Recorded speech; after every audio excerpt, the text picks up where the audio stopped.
세계에서 가장 많은 인구와 두 번째로 큰 경제 규모를 자랑하는 중국. 그들이 가장 두려워하는 나라는 다름 아닌 5천만 인구의 작은 나라, 한국이라고 합니다. 도대체 무엇이 이 거대한 나라를 그토록 불안하게 만드는 걸까요? 오늘은 BBC 특파원인 제임스가 10년간 중국과 한국을 오가며 발견한 충격적인 진실을 전해드리겠습니다. 그 전에 잠깐 1초 만에 누를 수 있는 좋아요 버튼을 꾹 눌러주시면 영상 제작에 큰 힘이 됩니다. 그럼 바로 사연 시작하겠습니다. 안녕하세요. BBC 아시아 담당 특파원 제임스입니다. 저는 지난 10년간 중국과 한국을 오가며 두 나라 사이에 펼쳐지는 숨겨진 문화전쟁의 실체를 취재해왔습니다. 제가 옥스퍼드 대학교에서 국제학을 공부하며 동아시아를 연구할 때만 해도 이토록 복잡한 문화적 긴장관계가 존재하리라고는 상상도 못했습니다. 지난 10년간의 취재를 통해 저는 놀라운 사실 하나를 발견했는데, 바로 세계 최강의 나라를 꿈꾸는 중국이 한국이라는 작은 나라를 견제하는 이유가 충격적이었습니다. 처음 상하이에 부임했을 때만 해도 저는 중국을 단순히 거대한 경제대국으로 바라보았습니다. 하지만 상하이에서 베이징까지, 청두에서 광저우까지 중국 전역을 취재하면서 제 시각은 완전히 바뀌었어요. 14억 인구를 가진 거대 국가가 5천만 인구의 한국을 경계하는 이유는 경제적 경쟁이 아닌 다른 이유가 있었기 때문이었습니다. 영국인인 제가 보기에도 이 현상은 무척 흥미로웠는데, 영국은 항상 중국을 경제적, 군사적 경쟁자로 여겼지만 제가 취재한 측면에서는 전혀 다른 양상이 펼쳐지고 있었어요. 영국이 아닌 한국에 대한 중국의 견제는 제게 새로운 시각을 제시했는데, 특히 중국의 젊은 세대를 취재하면서 저는 그들의 복잡한 감정을 이해하게 되었습니다. 그들은 자국의 경제적 성장을 자랑스러워하면서도 한국의 세계적 영향력 앞에서는 불안감을 감추지 못했는데, 이런 모습은 제가 학창시절 배웠던 교과서 속 강대국의 모습과는 판이하게 달랐어요. 이제 여러분께 제가 발견한 충격적인 진실을 낱낱이 파헤쳐보려 합니다. 세계 최강의 나라를 꿈꾸는 중국이 한국이라는 작은 나라를 견제하는 진짜 이유, 그 속에 숨겨진 문화적 긴장과 세대 간 갈등의 실체를 파헤쳐 보겠습니다. 지난 2016년 여름, 처음 상하이에 도착했을 때를 아직도 선명히 기억합니다. 영국의 시각으로 바라본 중국은 단순히 거대한 인구와 영토를 가진 경제대국이었습니다. 하지만 현지 취재를 시작하면서 저는 전혀 다른 중국을 마주하게 되었습니다. 상하이의 거리를 걸으며 처음 발견한 것은 중국 젊은이들의 자부심이었습니다. 그들의 눈빛에서 느껴지는 자신감은 제가 런던에서 보아온 어떤 청년들보다 강렬했습니다. 그리고 그 자부심 뒤에 숨겨진 또 다른 감정을 발견하는 데는 오랜 시간이 걸리지 않았죠. 제가 처음 취재했을 때 중국 정부는 새로운 문화산업 정책을 발표했는데, 그중 가장 눈에 띄는 변화는 한류 콘텐츠에 대한 규제 강화였습니다. 강국을 꿈꾸는 나라가 왜 한국 같은 작은 나라의 문화를 두려워할까? 그런 의문을 품고 취재를 이어나갔습니다. 베이징 최대 쇼핑몰 화려한 LED 전광판 아래에서 한 중국 청년이 조심스레 말을 꺼냈는데, 정부는 우리가 자국 드라마만 보길 원하지만 솔직히 재미없어요. 한국 드라마는 금지되어 있지만 다들 몰래 봅니다. 라고 말하더군요. 그리고 중국 최대 엔터테인먼트 기업의 실적 발표는 놀랍게도 자국 시장 점유율은 계속 하락하고 있었고, 연간 제작비 1조 위안을 들여도 자국민의 마음을 사로잡지 못하는 중국 콘텐츠가 그들의 자존심을 상처받게 만들었습니다. 그런 상황 속에서 중국 문화부의 고위 관계자가 내부에서 점차 심각한 우려를 표명하기 시작했어요. 그들은 이러한 상황이 계속된다면 문화적 통제력에 심각한 위협이 될 것이라고 판단했죠.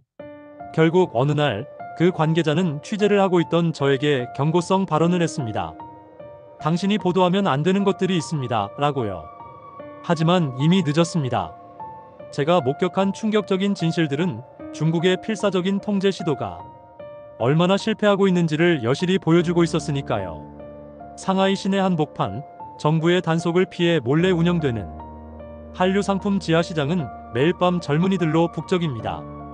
당국의 단속이 강화될수록 오히려 한류의 인기는 더욱 뜨거워지고 있었죠. 우리는 더 이상 정부가 보여주는 것만 믿지 않아요. 한국 드라마와 영화는 우리가 진짜로 보고 싶은 이야기를 들려준다고요. 이것이 바로 중국 정부가 그토록 두려워하는 현실이었습니다. 물리적 통제로 막을 수 없는 마음과 생각의 변화가 시작된 것이죠. 중국은 왜 그들을 이길 수 없는 걸까요? 돈도 기술도 인력도 충분한데 그에 대한 답은 의외로 간단했습니다. 중국 정부는 14억 인구를 통제할 수는 있어도 그들의 생각과 감정까지 통제할 수 없었던 거죠. 저는 청두의 한 대학 강의실로 향했습니다. 강혜중 교수가 학생들에게 질문을 하고 있었죠. 왜 우리는 천문학적인 제작비를 들여도 한국 드라마만큼 공감을 이끌어내지 못하는 걸까요? 그러자 한 학생이 대답했습니다. 그들은 자유롭게 이야기하니까요. 우리는 검열과 통제 속에서 이야기를 만들어야 하잖아요. 그 말은 제가 깊은 생각에 잠기게 만들었고, 그래서 다른 이야기를 듣고자 찾은 곳은 바로 대학 기숙사였습니다. 깊은 밤이 되면 창문마다 푸른 빛이 새어나왔어요. 그것은 VPN을 통해 한국 드라마를 시청하는 학생들의 은밀한 일상이었죠. 한 학생은 이렇게 고백했습니다. 처음에는 단속이 무서워서 VPN을 우회하기 시작했어요. 우리가 꿈꾸는 자유로운 삶이 그 안에 있더라고요. 저는 그 학생의 말을 들으면서 자유에 대한 갈망이 그들에게 얼마나 중요한지, 또 그들이 직면한 현실이 얼마나 복잡한지 절실히 느꼈습니다. 이 고백은 단순한 문화 소비가 아니라 새로운 형태의 저항을 보여주고 있었어요. 당국의 감시를 피해 은밀히 이어지는 그들의 일상에서 자유를 향한 열망이 엿보였습니다. 다음날 베이징에서는 중국 최대 예능 프로그램의 제작 발표회가 열렸었는데, 한 달이 지나 조사해보니 1회 제작비만 1억 위안, 최고의 스타들을 총동원했지만 시청률은 고작 2%에 그쳤습니다. 반면 불법 유통되는 한국 예능 프로그램은 SNS에서 폭발적인 인기를 얻고 있었죠. 단속이 강화될수록 오히려 한류의 영향력은 더욱 커져만 갔습니다.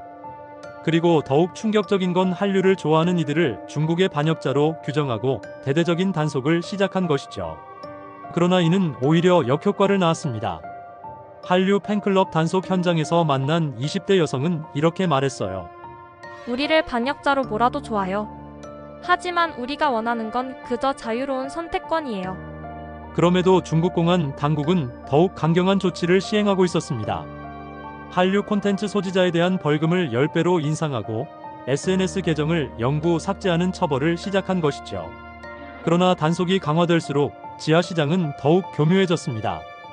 거래가 활성화되고 암호화된 메신저를 통한 공유도 늘어났어요. 그들이 두려워하는 건 한류가 아닙니다. 상하이의 한 문화평론가는 이렇게 지적했습니다.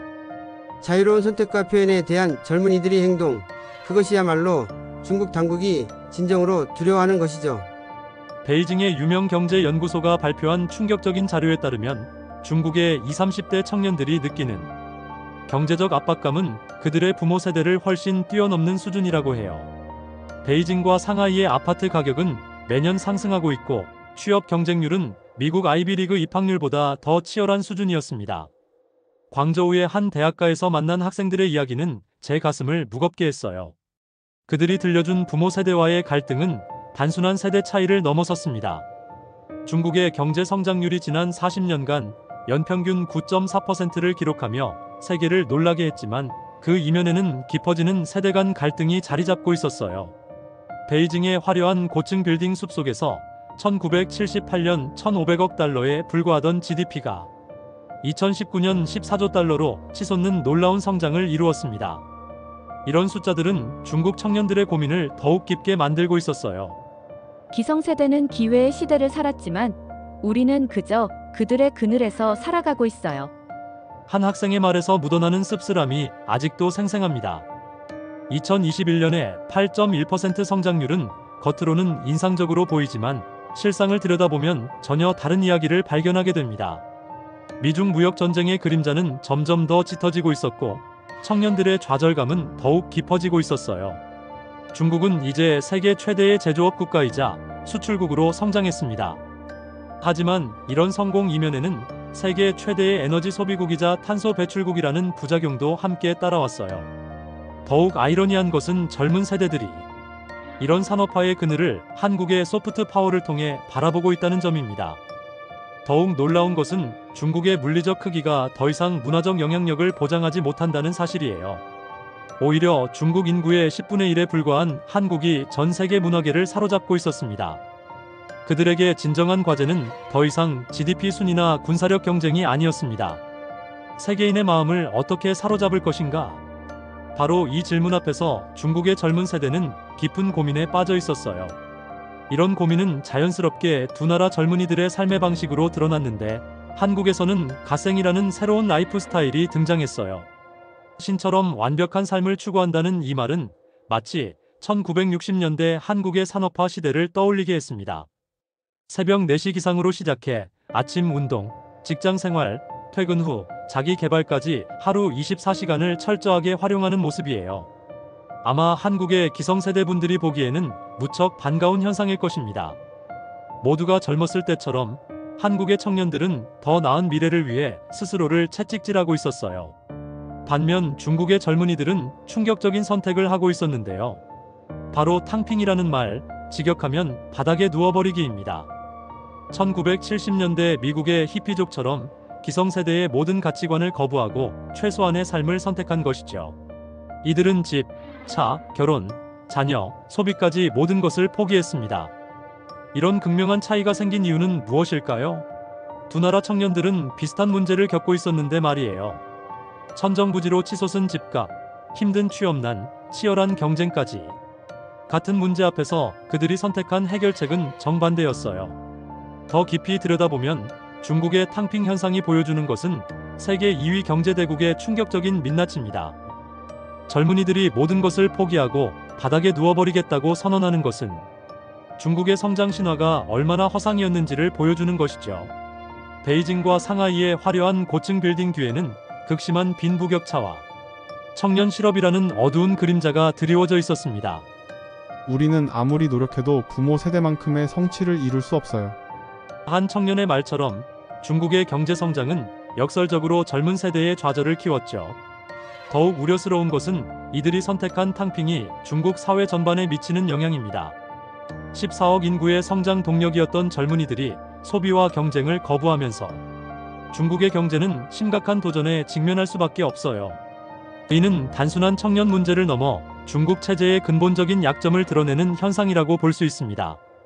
더욱 충격적인 것은 이들의 직업 선택이었는데, 대기업 취업 대신 일용직 노동을 선택하고 승진이나 경력 개발 대신 하루하루를 버티는 삶을 살아가고 있었어요. 어차피 평생 일해도 집 한 채는 못 사는데 무슨 의미가 있나요? 라는 그들의 말에서 깊은 절망감이 느껴졌습니다. 이는 14억 인구 대국 중국이 마주한 가장 큰 과제였습니다. 국가의 미래를 이끌어갈 젊은이들이 모든 경쟁과 소비를 거부하고 있었기 때문이죠. 지난 10년간의 취재를 마무리하며 저는 한 가지 확신할 수 있었습니다. 21세기의 새로운 질서를 이끌어갈 나라는 바로 한국일 것입니다.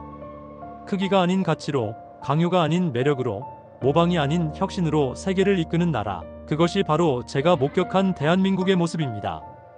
한국의 성공은 단순한 경제적 성취를 넘어섭니다. 그것은 인류가 나아가야 할 새로운 문명의 방향을 제시하고 있어요. 기술과 문화의 조화, 전통과 혁신의 균형, 그리고 무엇보다 인간다운 삶의 가치를 지켜내는 모습은 진정한 선진국의 표상이 되었습니다. 한국은 단순한 경제 강국이 아닌 세계인의 마음을 사로잡는 진정한 문화 강국으로 자리매김하고 있습니다. 만약 다시 태어난다면 저는 주저없이 한국인으로 태어나고 싶어요. 세계의 중심에서 새로운 역사를 써내려가는 한국의 국민으로 말입니다. 이제 우리는 새로운 시대의 서막 앞에 서 있습니다. 그곳에서 한국은 더 큰 꿈을 꾸며 더 넓은 세계를 향해 나아갈 것입니다. 이것이 바로 제가 발견한 가장 놀라운 진실이자 앞으로 우리가 지켜봐야 할 미래의 모습입니다. 끝까지 제 이야기를 들어주셔서 감사합니다. 모두 안녕히 계세요. 오늘의 사연 어떻게 들으셨나요? 제임스 특파원이 10년간의 취재 현장에서 발견한 놀라운 진실은 단순한 두 나라의 경쟁 구도를 넘어 새로운 시대의 서막을 보여주고 있었습니다. 물리적 크기와 경제력만으로 설명할 수 없는 문화의 힘, 그리고 그 속에 숨겨진 젊은 세대들의 갈등과 열망. 우리는 지금 역사적인 변화의 순간을 목격하고 있는지도 모릅니다.